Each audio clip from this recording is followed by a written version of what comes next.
We come forth not to get you to believe anything. We see great diversity in that which you believe. And in all of that, there is perfect balance. And so we come forth not to alter your beliefs, but to reacquaint you with the eternal laws of the universe. And we are here to express all of that to you. I must admit that I too, among hundreds of millions of educated people, was under the impression that the African slave trade was the sole responsibility of the Christian Europeans, the white race. That is, until I started exploring the subject in greater depth, and especially after reading an incredibly enlightening book called The Legacy of Arab Islam in Africa by John Alambila Azuma. My whole perspective and understanding has changed dramatically, and I would like you to tell us more about this subject. The success of Muhammadan Islam in deceiving, misinforming, deforming, and contorting both history and reality over a period of almost 1400 years has been astounding. That is, until now. The greatest tragedy about this particular subject is that most of the descendants of African slavery, the black people in the Americas, around the world, as well as among the African blacks, are totally ignorant of the actual facts. Before we lose the concentration of our listeners, I would like to make the following statement and then prove it. That the worst, most inhumane and most diabolical institution of the black African slave trade was initiated, refined, perpetrated, and implemented by the Mohammedan Arabs and later aided and abetted by the black converts to Mohammedan Islam. I predict that, as usual, the two subcultures, those of denial of facts and of political correctness, will attack us without once disproving a single statement and or conclusion that we make.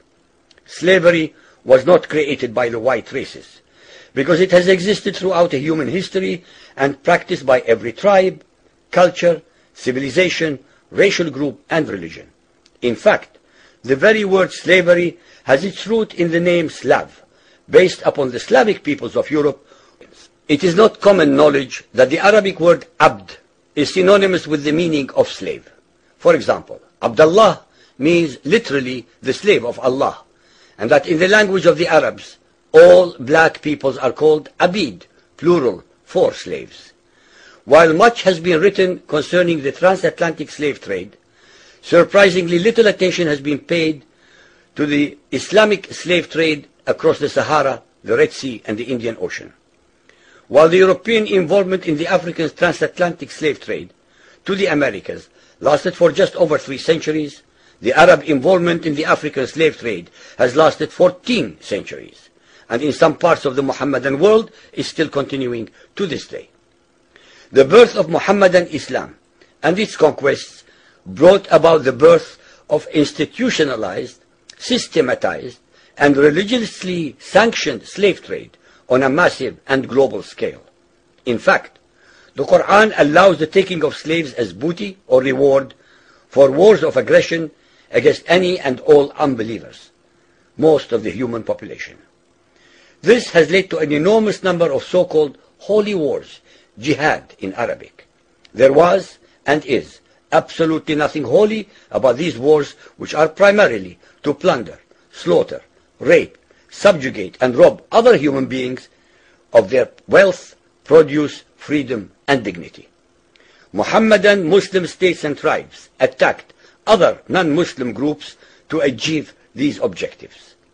Although Islamic jurisprudence laid down regulations for the treatment of slaves, however, incredible and heinous abuses have occurred throughout the history of Mohammedan Islam. By the Middle Ages, the Arabic word abd was in general used to denote a black slave, while the word mamluk referred to a white slave. Ibn Khaldun, 1332 to 1406, the preeminent Islamic medieval historian and social thinker, wrote, "The Negro nations are, as a rule, submissive to slavery, because they have attributes that are quite similar to dumb animals." It should also be noted that black slaves were castrated based on the assumption that the blacks had an ungovernable sexual appetite.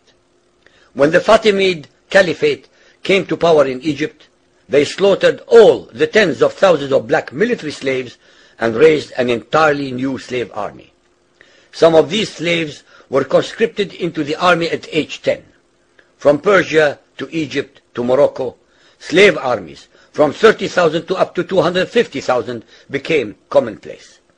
The Islamic slave trade took place across the Sahara Desert, from the coast of the Red Sea, and from East Africa across the Indian Ocean. The Trans-Sahara trade was conducted along 6 major slave routes.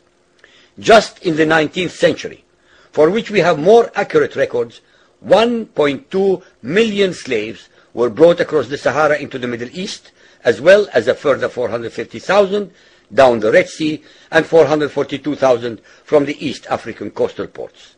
That is a total of 2 million black slaves just in the 1800s.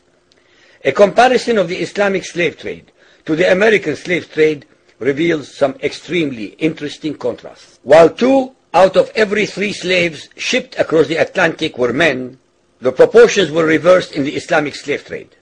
2 women for every man were enslaved by the Muslims. While almost all the slaves shipped across the Atlantic were for agricultural work, most of the slaves destined for the Muslim Middle East were for sexual exploitation as concubines, in harems, and for military service. While many children were born to the slaves in the Americas, the millions of their descendants are citizens in Brazil and the United States of today. Very few descendants of the slaves that ended up in the Middle East survived.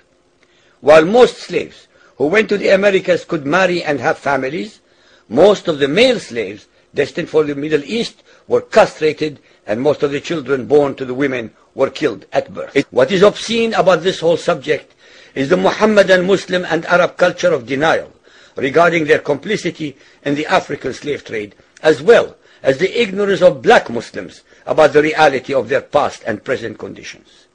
The statistics and reports above are based upon the logbooks kept at the African slave ports, ship logs, travelers' reports, eyewitness accounts, etc.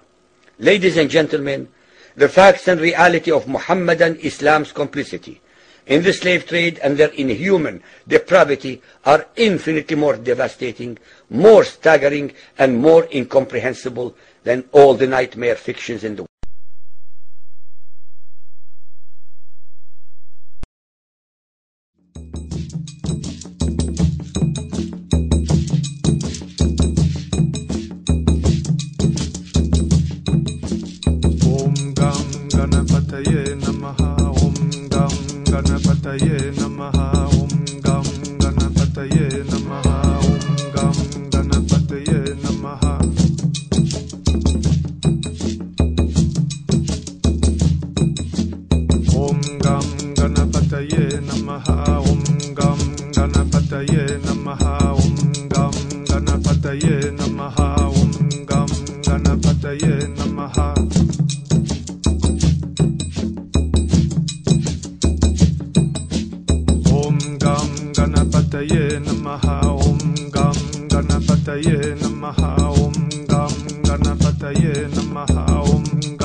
Ganapataye